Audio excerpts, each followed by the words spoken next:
In this video, I'm going to talk to you about performing a simplified business analysis. And I stress the simplified part because you can get in the realm of business analysis incredibly far afield, analyzing things that are wholly unsuited to the market within which you are selling. Now, I'm assuming a few things here. I'm assuming that you're selling to the SMB market, right? That'd be small to medium-sized business. You're not selling enterprise class manufacturers spread out over the world with a global supply chain. Because if you are, you're going to need to get really complicated with your business analysis. But if you're selling repetitively over and over again, your typical clients of the kind of services that I talk about on this channel and that we at Rocket Driver furnish, you're talking about the SMB market. You're talking about things that can be drastically simplified and giving you still a massive benefit. Now, before I get into business analysis, let's talk about what exactly is a business analysis, because there's different kinds of business analysis. Conventionally, you may have heard of a SWOT analysis. That's a strengths, weakness, opportunity, and threat analysis. And that's basically a report that's performed upon a business in order to see how it's doing. It's basically like a gigantic report, that spans the future, the past, the present, and all the mechanics and systems and everything else at that business, giving somebody analyzing it, reading that report, a broad overview of the company. I'm not going to get into a SWOT analysis with you, though there's some elements of it that can be very helpful. You could perform a financial analysis of a business. Again, that has nothing to do with what we're doing. You could perform an analysis of a business in relation to its competitors ad infinitum and go into Crazyville looking at all the different factors that, basically, weigh in the nuances and sort of small inscrutable minutia that exists between two different businesses with a similar profile. Not going to get into that. Now, what I will do is this. What I advise to you to do when I'm talking about a business analysis, what I'm advising you to do here is a basic analysis of your prospect's business. And by basic, what I mean is this. When I think of a business analysis, the stuff that I need to know as a consultant selling somebody, a website or an SEO campaign, something that's going to give me key insight to know how to do my job just a little bit better. I want to know, who are the competitors? What are they doing for marketing? I want to know this business. How is it doing? Is this a failing business I'm walking into? Is this a business with a budget, without a budget? That's going to help me qualify and help me figure out what they can afford. I want to know how long this business has been in place. What's its reputation look like in the local community and online? Because maybe I can help with that. It might be a service that I can sell them. I want to know what systems they run on currently. And by systems, I don't mean the financial systems. I mean website. I mean the stuff that they might be using to capture the data from their customers that we might be able to use to market. I want to dig into it as deeply as I need to dig into it to get what I need to be able to help this business out. Because with this information at hand, I may be able to do my job just a little bit better, right? So that's what I'm talking about. Basically sitting there and gathering information. Many people already do this. You may already be doing this. You might be doing it in terms of notes. You may have a whole pile of notes, but you're not taking the notes and putting them together in a cogent or lucid way that can help you to be able to prescribe solutions. And that's what I'm advising you to do. So what are we talking about actually doing when we go out to a business and we want to perform an analysis? And when do we do it? What I'm talking about doing is basically sitting down, got my client here, right? My client's sitting with me, and I'm asking them basic questions. They're not super probative. They're not going to it's not asking them to give away the house. I'm not asking them to share their social security card with me or anything crazy like that. I'm asking them, and I'm taking all this information down. Who are your top competitors? Who are they and why are they your competitors?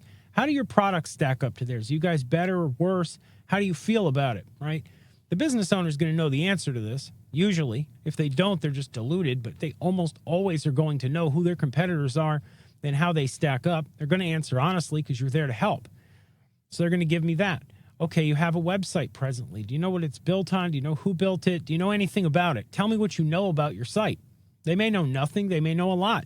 It's going to tell me a few things. If they know a lot, it's going to tell me I have a technical prospect here.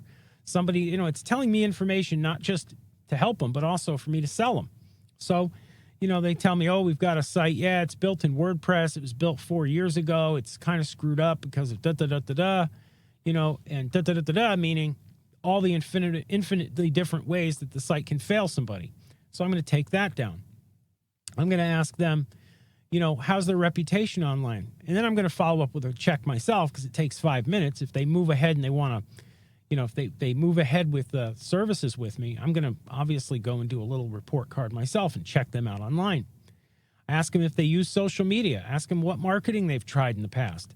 I'm basically just getting notes on them, but I'm coming in with a premeditated plan of what information I want to have.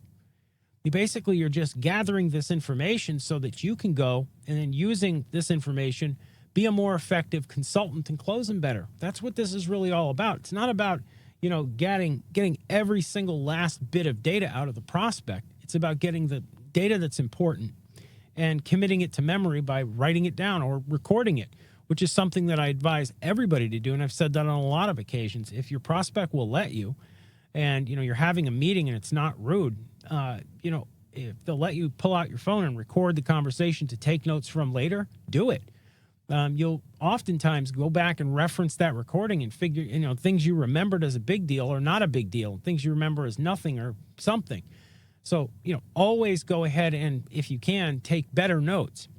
But I'm getting all this information down. And then what am I doing with this information, right? You might ask. You might ask me, why would you, why does it matter? Why don't I just go out there and pitch them and not?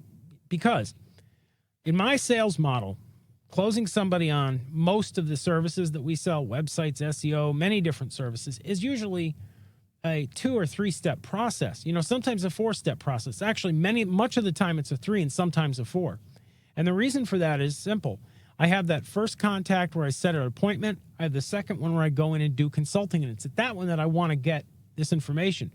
And after I've gathered this data and I've learned about what might work for them, what might not work, what makes sense, then I go back, and that's when I draw up the contract and I get everything ready to go back a 3rd time and close them out. And then a 4th time is usually when we launch development, right? And that meeting doesn't necessarily have to happen physically in real life or even through a webinar. It can happen in a phone call. The launch meeting is not really a meeting, so to speak, but it do count it as a step in the sales process. So after this 3rd step, or 2nd step, depending upon, how things go, after I've consulted with them and I've gathered their data, I've gotten this information on them, I go and do a little homework online. And what it does is it gives me a picture of what's going to make sense for this person. Because if I have a lot of services, if I have a broad, big, well-stocked armamentarium of services that I can go and pitch to this person to close them on, I want to pick the most relevant, useful stuff that's going to give them the most bang for the buck benefit, right?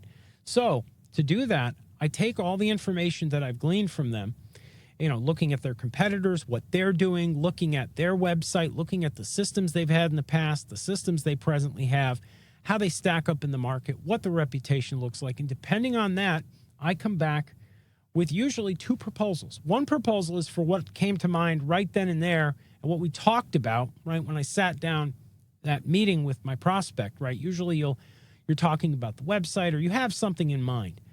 Then after the fact, though, after getting this information, things change, right? I might say, it really makes sense for this prospect to have a reputation management, done for them. Or it really makes sense for them to have local business listings.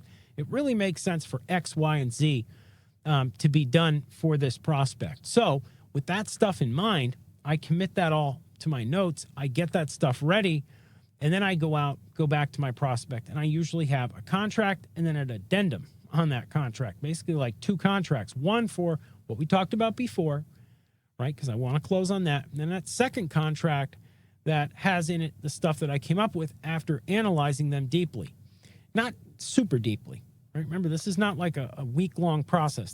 We're talking an hour meeting usually. You're going to get all your notes, and then you spend an hour or so putting together your contract, doing a little research, this and that.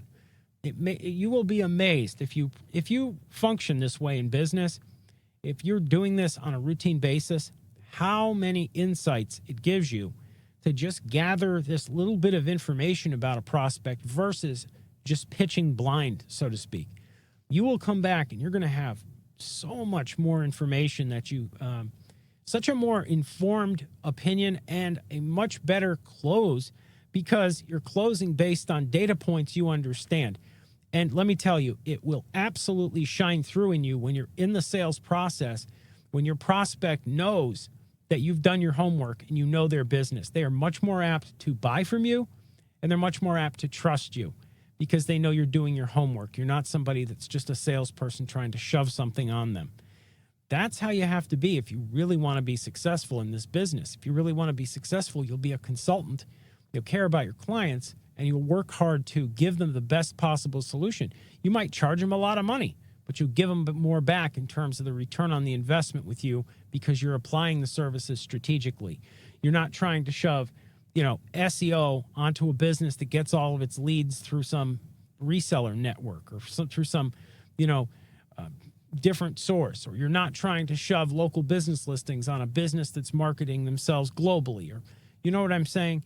You guys understand. You're smart people. You understand that, you're going to apply a solution to a problem, not apply a solution just to apply a solution.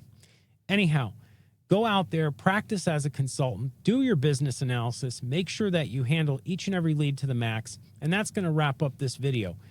If you liked what you heard here, you like these videos here from Rocket Driver, subscribe to our channel, leave us a comment below, hit that like button, and go ahead and ring that bell. I'll see you in the next vid.